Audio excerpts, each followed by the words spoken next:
एक दूसरे की ऊर्जा जरूरतों को मिलकर पूरा करेंगे दोनों देश।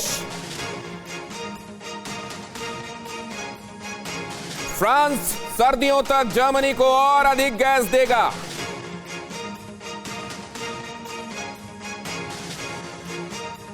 बदले में जर्मनी फ्रांस को बिजली की सप्लाई करेगा।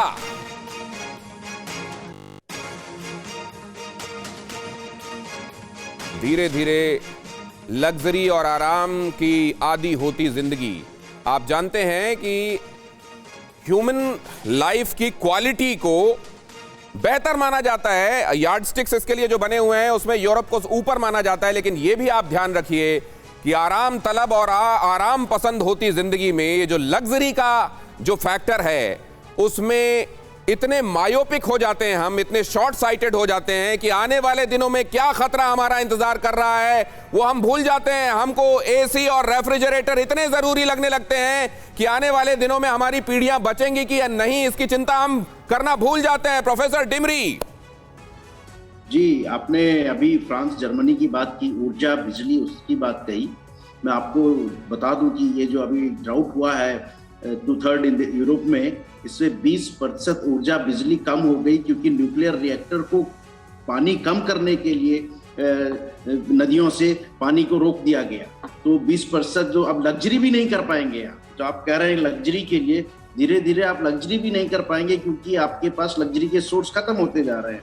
CO2 का एमिशन आप कम कर देंगे, लेकिन ग्रीन हाउस गैस जो वाटर वेपर है उसको आप कैसे कम करेंगे? अगर तापमान बढ़ता जा रहा है तो समुद्र से आपकी H2O जो सबसे इंपॉर्टेंट ग्रीन हाउस गैस है जिसको लोग समझते नहीं है, वो ग्रीन हाउस गैस भी आपकी ऐड होते जा रही है।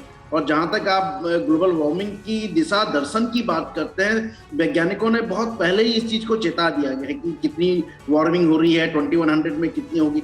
यहाँ पे सबसे महत्वपूर्ण बात जो नहीं कही जा रही वो ये है कि हमारी जो रिसर्च है, जो जानकारियां हैं, वो ट्रांसलेशन नहीं हो रहा है पॉलिसी एंड प्लानिंग में, गवर्नेंस में, अकाउंटेबिलिटी में, मैनेजमेंट में। जब तक वो नहीं होगा तो हम आंकड़े और रिसर्च, तो वैज्ञानिक अपना काम कर रहे हैं, वाले अपना काम कर रहे हैं। मैं सियाचिन ग्लेशियर भी मैंने देख के आया, वो काफी पीछे हो गया। धीरे धीरे करके वाटर टावर जो इंडिया क्या वजह है सर, पॉलिसी लेवल पर ये ट्रांसलेशन क्यों नहीं दिखाई दे रहा है?